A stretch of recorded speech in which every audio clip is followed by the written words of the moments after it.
Hello বন্ধুরা, আজ first blog মঞ্জুরি চক্রবর্তী। আজ একটা বিশেষ দিন, লোকনাথ বাবার পুজো। তো সেই উপলক্ষে লোকনাথ বাবার পুজো দিয়ে আমরা ব্লগটা স্টার্ট করছি। আজকে লোকনাথ বাবার পুজো উপলক্ষে দিদির বাড়িতে আমরা এসেছি। এই কাটাকুটি চলছে ভোগের। খিচুড়ি বসে গেছে, এখানে বেগুন ভাজা হবে, আলুর দম হবে।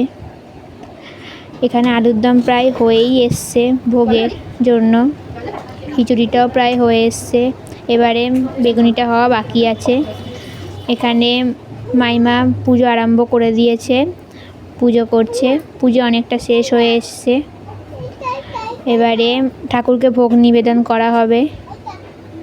ঠাকুরকে ভোগ নিবেদন করবে দিদি, দেখতেই পাচ্ছেন এখানে ঠাকুরকে ভোগ দিয়েছে খিচুড়ি, আলুর দম, বেগুনি, ঢেঁড়স ভাজা, আমৃতি আর পাঁপড়।